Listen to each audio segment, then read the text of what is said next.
Olá pessoal, tudo bom com vocês?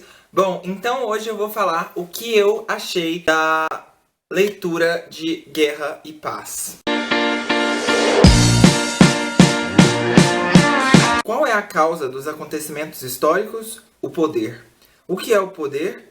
O poder é a totalidade das vontades transferidas para uma pessoa. Em que condições a vontade das massas são transmitidas para uma pessoa? Na condição de que uma pessoa exprima a vontade de todos. Ou seja, o poder é o poder. Ou seja, o poder é uma palavra cujo significado não compreendemos. Então, isso aqui é uma das coisas que tem no incrível epílogo de Guerra e Paz, ok? Em que o Tolstói vai tratar sobre as questões de poder. Mas calma, eu vou então falar isso mais pro final do vídeo. E não, isso não é um spoiler, porque o epílogo, a segunda parte do epílogo, então, é essa ideologia e essa filosofia do Tolstói, então, que não inclui nada da narrativa do livro sobre os personagens e coisas do tipo. Eu li o livro, então, nesses 2 tomos aqui, da Cosaque Naif. Eu acompanhei, então, o projeto que a Tatiana Feltrin fez, né? Ela fez, então, todos os vídeos, a cada parte ela fazia um vídeo. Gostei pra caramba desse livro. Como eu disse num vídeo anterior, tive minhas ressalvas do tipo... Às vezes o livro parecia assim que não, muito enrolado, principalmente na primeira parte aqui, acho que na quinta parte do 2º tomo, em que eles vão ali ter uma narrativa de uma caça a lobos e muito chato. Mas, porque tipo, estende por 40 páginas e... Mas, no todo, gente, é realmente uma obra-prima isso aqui. Então, super recomendo. Acho que é uma leitura que vai te cansar, claro. Então, óbvio, eu não acho que isso aqui seja uma leitura de você ler em um mês. Eu gostei bastante de ter acompanhado com a Tatiana Feltrin e ter passado, então, 5 meses degustando esse livro aqui. Não me arrependo de nada, assim. Achei que a história fluiu bastante dessa forma de leitura mais lenta, digamos assim. O livro, então, essa edição aqui da Cosaque Naif vai trazer uma apresentação, né, logo no começo, que fala, então, sobre Tolstói, as condições que o levaram a querer escrever Guerra e Paz, que no começo era chamado de 1805, que é, então, o ano que começa a história desse livro aqui. Porém, essa história ela vai então de 1805 até 1820, na verdade até 1821, no último livro é mencionado o ano de 1821. O livro então ele vai contar a história desses personagens, alguns são fictícios, outros não. E o que esses personagens estavam fazendo durante então as guerras napoleônicas, então a campanha de Napoleão para invadir a Rússia. E por que o livro é tão grande assim? Porque como vai desde 1805, a gente tem desde a época em que Napoleão estava ali invadindo terras próximas e a Rússia estava acudindo os seus aliados.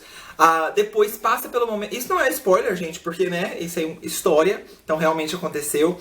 Então passa pelo momento em que Napoleão e Alexandre, que era então o rei da Rússia, fazem um tratado de paz e aí fica tudo bem. E aí depois volta, né, a guerra, que aí já vem então as campanhas de 1812. E, gente, é incrível. Se você é amante de história, você vai gostar mais ainda desse livro aqui, porque a gente então tem essa perspectiva do Tolstói da guerra, que não é registrado em muitos livros de história, que é contado então pela perspectiva dos franceses. Sendo que os franceses perderam a guerra, veja só. Esse livro tem personagens principais? Sim, ok? Como todo livro russo, a gente vai ter vários personagens com vários nomes diferentes. Então, um personagem tem 300 mil nomes. Esse aqui nem tanto. Eu acho que o Dostoiévski tem mais essa coisa de alterar muitos nomes. Até porque o Tolstói, quando é um personagem que é relevante para a história, ele sempre vai então ficar trazendo o personagem e tudo mais. Então logo você se acostuma com os personagens que são os principais da trama. Os principais aqui são personagens homens, pelo menos eu senti isso. Eu senti que as personagens femininas, elas têm a sua importância, mas no final das contas, elas meio que ficaram meio como coadjuvantes, sabe? Então o personagem principal é o Pierre, pelo menos eu senti isso, porque ele vai então percorrer todo o livro, como eu posso falar, em busca de si. Eu senti essa busca em se encontrar do Pierre, principalmente numa hora em que ele vai para a guerra. Outro personagem que eu gosto bastante é o Andrei, e o outro é o Rostov. Então são os três principais. Só que mesmo eles sendo os principais, eles não vão estar, então, durante todo o momento aparecendo, gente. Porque isso aqui, eu acho que eu até mencionei no vídeo anterior, é como uma grande novela. Então, às vezes, não vai estar no núcleo em que um desses três estão aparecendo. E por isso que eu acho que é uma história tão legal e te prende muito, sabe? Porque você quer saber o que vai acontecer e tudo mais. Às vezes, por exemplo, teve uma parte aqui no segundo tomo em que o Rostov desapareceu. A gente fica umas 300 páginas sem saber o que está acontecendo com o Rostov. Mas é muito, muito legal. Eu não quero me prolongar muito, porque é uma história enorme. São várias tramas dentro desse contexto de guerra. Tem muitas descrições de batalhas. Eu não achei boring. Algumas pessoas acham boring. Eu não achei. Eu achei muito, muito bem descrito, assim. Uma coisa meio tolkiana, sabe? Se você já leu O Senhor dos Anéis. E é isso, gente. Eu amei, amei. Como eu falei, tem partes que você vai ficar tipo... tá bom, chega. Mas é muito, muito bacana. Sobre o epílogo, que é o que eu queria realmente, assim... falar que eu me encantei com o epílogo do livro. Esse tá então no segundo tomo, né? O segundo tomo ele é maior, tipo umas 20 páginas maior do que o primeiro. E foi o que eu mais marquei coisa, gente.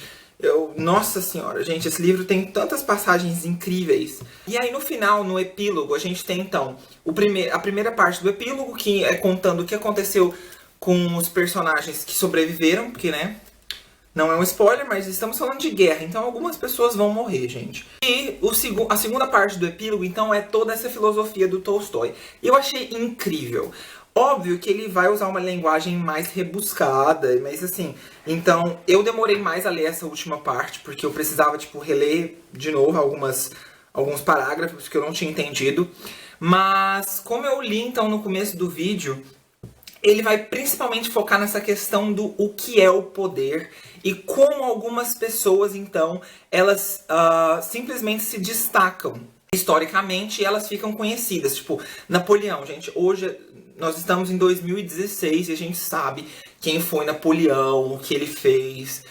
Então, o Tolstói ele vai falar sobre essas coisas, sobre esses personagens históricos e como que o povo, como a massa acolhe esses líderes. E o que faz, então ele tenta ali falar o que faz com que esses líderes, o que eles querem a massa faz. Seria mais ou menos isso. E ele também vai falar um pouco sobre a questão da liberdade. E eu achei isso muito incrível. Como o ser humano vai ter a sua liberdade influenciada pela necessidade de outro. Como o poder influencia. Gente... incrível, incrível. Então, assim, o livro fecha com chave de ouro. Ele fica nessa filosofia mais ou menos umas 90 páginas. Então, por isso que eu enrolei um pouco para terminar o livro. Porque eu realmente queria degustar toda essa ideologia do Tolstói. A segunda parte foi a que eu mais gostei. Aqui a gente tem a guerra de 1812, desde então da invasão de Moscou por Napoleão, até então o final, quando Napoleão então começa a retirar suas tropas, né, devido ao inverno russo, devido a eles terem saqueado toda a Moscou e eles não tinham mais nada para fazer ali, como então a Rússia saiu vencedora. E aí no epílogo, né, isso como eu falei não é spoiler, isso é uma história. Veja que eu não estou aprofundando nos personagens que tem aqui na história. No epílogo então ele vai falar sobre a questão de como Napoleão finalmente caiu. Porque a história, né, aqui esses dois livros eles contêm então 4 partes. E na última parte do quarto tomo, que seria a quarta parte, gente, é complicado. Mas na última parte desse quarto tomo, Nós temos então ali o final, né, da guerra da Rússia contra a França. Então isso foi em 1812.